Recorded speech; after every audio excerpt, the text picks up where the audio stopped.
যে এরকম আমার প্রতিদিন পুকুর ঘাটে কল করে নিয়ে আসতেছো, আমার কিন্তু খুব টেনশন হচ্ছে, খুব ভয় করছে। ভয় কিসের? এ সময় কেউ ঘাটে আসে না। ওরে বাবা, আমাদের আমাদের আব্বার ছোট চাচা আছে না, হচ্ছে কি তাদের কোনো বিশ্বাস আছে? আমরা কোথায় কখন যাই সব কিছু তাদের নলেজে চলে যায়। তো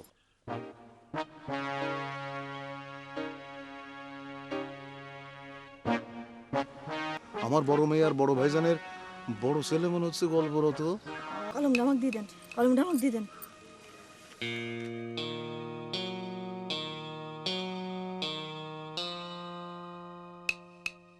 এই কলম নিয়ে পরীক্ষা দিবি, তোর 4 বার ফেল কনফার্ম।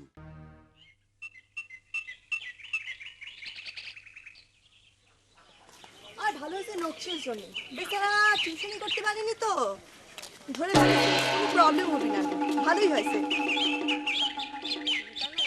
কথা বলিস না কেন? এই নাই আয়না খুলে গেল। কই আয়না? আয়না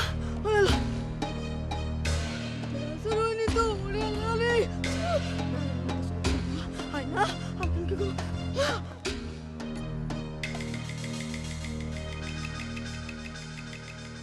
গয়নাপুর ভূতের ভয় দেখছো কিরম?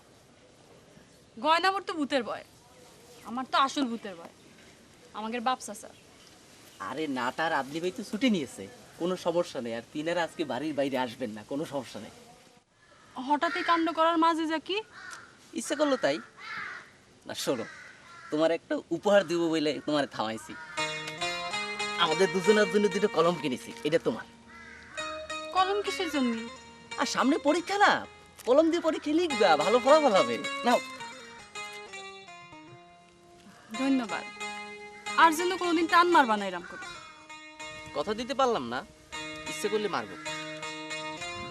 এতই যখন ইচ্ছা, তারপর পরে আমাদের বাপ চাচার গন্ডগোলটা মিটানোর চেষ্টা। চেষ্টা তো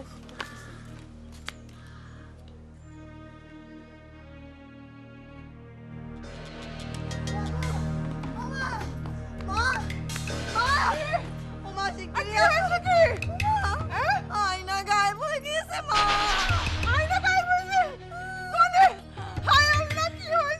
মা, আমি গুরু পিছাদি করে ফিরতেছিলাম, ঘুরে দেখি কি ওই বাবা রে, আয়না নাই, চারিদিকে গুলতাম কোথাও না। মা আয়না রে, সালা আমি কিরম করে বাঁচবো? আল্লাহ গো,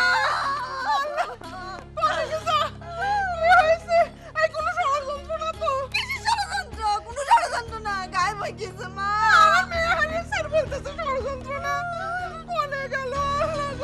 আই ওই যাচ্ছে আচ্ছা রে। এই এই কই গেছলি? বল কই গেছলি? না মানে মানে মানে মানে কি? না মানে গয়নাবুর সাথে আসতে আসতে হঠাৎ করে কে যেন আমার হাত ধরে টান দিল। আমি তারে চিনি না, জানি না। এই কলমটা আমার হাতে দেয়া বললো, এটা দিয়া পরীক্ষা দিবা না, রেজাল্ট ভালো করবা। বাবা হুজুর, এটা তাহলে বাবা হুজুরের কাজ। কালকে তোর আব্বা বাবা হুজুরের কাছে যায় বলেছে যে তোকে যেন ফার্স্ট ডিভিশন পাওয়া দেয়, এই তাই গায়েব করে তোর হাতে কলম ধরে দিছে। জি মা, তিনি আসান খার রূপ ধরে এসেছিলেন। আসান খা হইতে পারে, তিনার রহস্য তো আমাদের বুঝার উপায় নাই, কিন্তু তিনি গয়নারে কলম দিলেন না কেন? তাহলে কি গয়না ফেল করবি? না মা, প্রথমে আসান খার রূপ ধরে আয়নারে দিছে, পরে মনে হয় হাসান খার রূপ ধরে আমারে দেবে। হইতে পারে।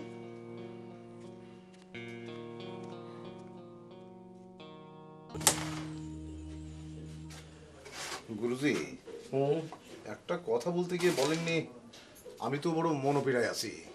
আরে তোমারই তো বলেছি পরে বলবো, আগে জব্বা স্মৃতি টুর্নামেন্টটা শেষ হোক। নাও। না মানে কোনো ষড়যন্ত্র না তো?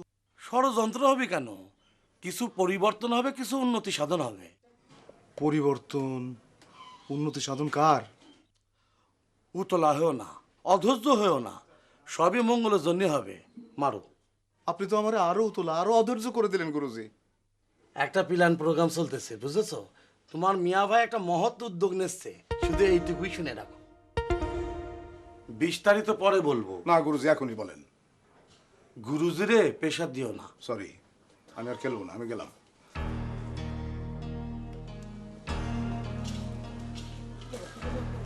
কলমটা খারাপ মনে হচ্ছে? হ্যাঁ খারাপ। আয়না পারবেন গায়ে বাংলা কলম পাওয়ার পরে খুশি মনে ক্লাব আসলেন, হঠাৎ করে চুপসে গেলেন কি জন্য? বক বক না করে ঘাটে চলো, হাত মুখ দেবো। ও,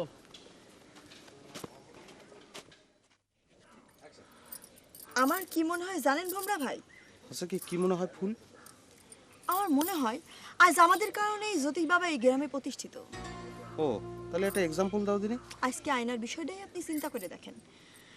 আসান কলমটা দেশে থাক, আব্বার হাত থেকে বাঁচার জন্য আয়না বলল গায়ে বানা কলম, আর অমনি আব্বা বলল এটা ঠিক বাবা হুজুরের কাজ। তাহলে পরে এটা আমাদের দোষ না? হচ্ছে কি তোমার কথা শুনে তো মনে হচ্ছে যে সবই সত্য, কিন্তু হচ্ছে কি তুমি এই যে এরকম আমার প্রতিদিন পুকুর ঘাটে কল করে নিয়ে আসতেছো, আমার কিন্তু খুব টেনশন হচ্ছে, খুব ভয় করছে। ভয় কিসির, এ সময় কেউ ঘাটে আসে না। ওরে বাবা, আমাকে আব্বার ছোট চাচা আছে না, হচ্ছে কি তাদের কোনো বিশ্বাস আছে? আমরা কোথায় কখন যাই সব কিছু তাদের নলেজে চলে যায়। তো কোনো ভয় নাই, কোনো ভয় নাই। যদি কেউ দেখেই ফেলে আসেই পড়ে, তাহলে আমি যা বলতে বলবো আপনি তাই বলবেন। ও আচ্ছা। এটা রাখেন।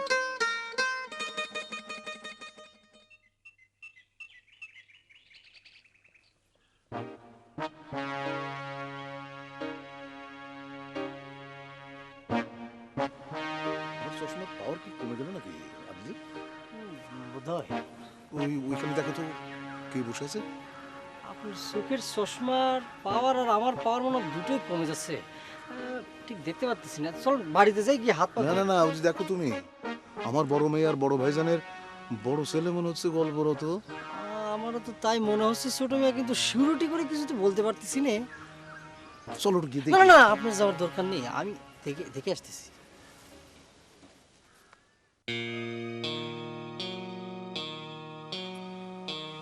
কলমটা আমাকে দিয়ে দেন, কলমটা আমাকে দিয়ে দেন, কলমটা আমাকে দিয়ে দেন।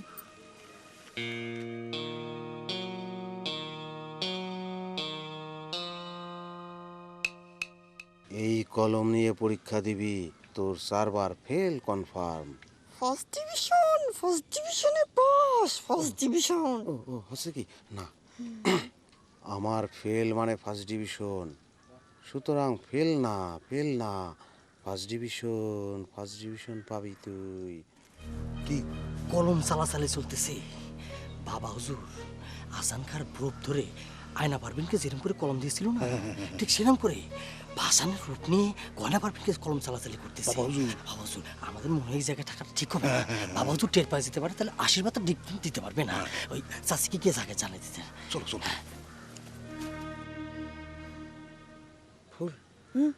ফুল চলে গিয়েছে। সত্যি ফুল, তোমার এত জ্ঞান, এত বুদ্ধি, স্বয়ং শয়তানেরও এত বুদ্ধি নেই জানো? এই গ্রামে তো একটা শয়তান দেখা দিয়েছে। শয়তানের সাথে পেরে ওঠার জন্য একটু শয়তানি বুদ্ধি লাগবে না? ও হচ্ছে কি তুমি কি ভাবতেছো বলো তুমি?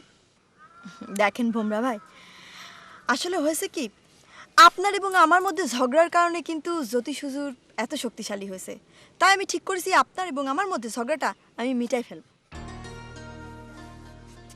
তো হচ্ছে কি কিরাম করে মেটাবো বলো তো? আর হচ্ছে কি ঝগড়া মিটায় লাভ কি? আমাদের ব্যবসা যারা তো এটা অ্যালাউ করবে না, তাহলে সেটা কিরাম দেখা যাক, আমি চলি।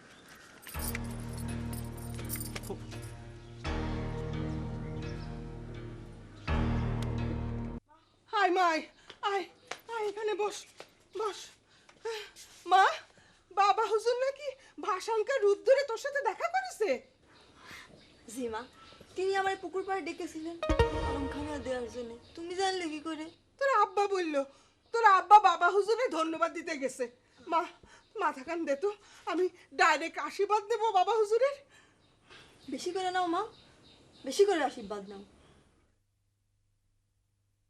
শোনো বয়ানাই, এই সান খোলার এগেনস্টে আমাদের গেম প্ল্যানিং হবে 4-3-3 সিস্টেমে, বুঝেছো?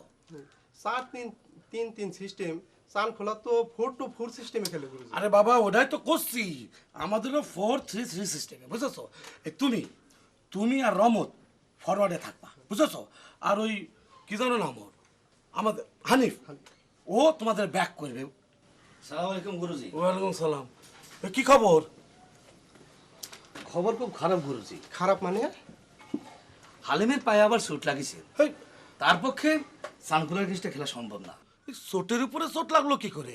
আসলে চোটফুট কিছু না গুরুজি, হালিম নিজেই বলেছে এবারে টুর্নামেন্টে সে গ্যান্ডা কেসের হয়ে খেলবে। কি গেন্দা গাছি তারে টাকার লোভ দেখিয়েছে গুরুজি। বয়ান ভাই খাঁটি কথাই বলেছে। হালিম বলেছে গেন্দাগাছির সুমন টাকা দিলে সে ভবাদিয়ার হয়ে খেলবে। এই টুর্নামেন্টে অংশ নিতে ঘাম ছুটে যাচ্ছে, আবার এর মধ্যে তারা টাকা দেবো কোনতে? এইটাই সমস্যা গুরুজি, টাকার জন্যই ভবাদিয়া স্পুটিং মার খেয়ে যাচ্ছে। আচ্ছা ঠিক আছে ঠিক আছে, এবারে টুর্নামেন্টটা কোনো রকমে পার করে দাও। আগামী বছর থেকে দেখবো টাকা দেওয়া যায় কিনা। আমি নিজের হাতে করলাম হালিম রে, সেই হালিম আমার দুঃখ দিল। ঠিক আছে তোমরা যাও, আমি দেখতেছি, যাও। সালাম আলাইকুম। ওয়ালাইকুম সালাম। মেয়েদের চিন্তা তো গেল, ওদের কলম এখন ওদের পরীক্ষার গার্জেন হিসেবে কাজ করবে। কিন্তু কিন্তু কি না, ওই গুরুজির কাছে গিয়েছিলাম সেদিন কি বলতে যে উনি বলেন নাই সেটা শুনতে। আপনি এখনো সেই চিন্তা নিয়েই আছেন? আরে চিন্তার কারণ হলে চিন্তা করবো না? মিয়া ভাই একটা ষড়যন্ত্র করছেন, গুরুজি তা জানেন কিন্তু আমার কাছে চেপে যাচ্ছেন। দেখেন, বেশি চিন্তা করবেন না তো। মিয়া ভাই আর যাই করুক, আপনার বিরুদ্ধে কোনোদিন কোনো ষড়যন্ত্র করবে না, আমি বলে দিলাম। আরে আমিও তো তাই জানতাম, কিন্তু গুরুজি বলছেন কিসের নাকি পরিবর্তন হবে, কিসের নাকি উন্নয়ন হবে। উন্নয়ন পরিবর্তন সে তো ভালো।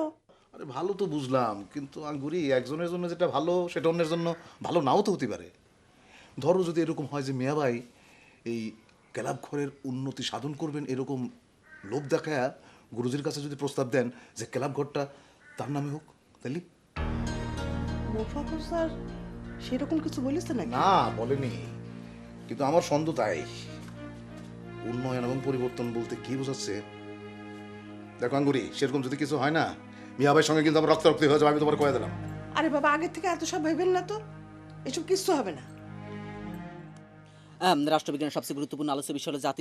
রাষ্ট্রবিজ্ঞানের সবচেয়ে গুরুত্বপূর্ণ আলোচ্য বিষয় হলো জাতি, জাতীয়তাবাদ। জাতীয়তাবাদ রাষ্ট্রবিজ্ঞানের সবচেয়ে গুরুত্বপূর্ণ আলোচ্য বিষয় হলো জাতি, জাতীয়তাবাদ। এই বিষয়গুলির মধ্যে সূক্ষ্ম পার্থক্য রয়েছে। এই বিষয়গুলির মধ্যে সূক্ষ্ম পার্থক্য, এই বিষয়গুলির মধ্যে। আচ্ছা একটু অল্প একটু ব্রেক দিবি 5 মিনিটের জন্য? আচ্ছা দিলাম। না হচ্ছে কি, তুই ছোট চাচা ছোট মেয়ের কলম উপহার দিছিস কি কারণে বল দিনি? আপনি জানলেন কোন থেকে? নিশ্চয়ই গয়নাবু। তারে এখন আমি ফুল বলে রাখি। আপনি নিশ্চয়ই আজকে তিনের সাথে দেখা করেছেন। করেছি। তার সাথে দেখা না করলি তুমি যে ছোট চাচা ছোট মেয়ের গাছের আড়ালে ডাইকে নিয়ে গিয়ে কলম উপহার দিয়েছো সেটা তো জানতে পারতাম না। তাহলে করবোটা কি? করবোটা কি? আপনি আজকাল খুব ঢিলা দিয়েছেন। আপনি নিজেই তো শত্রুপক্ষের সাথে দেখা সাক্ষাৎ শুরু করেছেন, করেননি? আচ্ছা মেয়ে ভাই, আপনার হয়েছেটা কি বলেন দিনি? কি আপনার ভিতরে এরকম চেঞ্জ দেখতেছি। কই? রাষ্ট্রবিজ্ঞানের সবচেয়ে গুরুত্বপূর্ণ আলোচ্য বিষয় হলো জাতি। রাষ্ট্রবিজ্ঞানের সবচেয়ে গুরুত্বপূর্ণ আলোচ্য বিষয় হলো জাতি।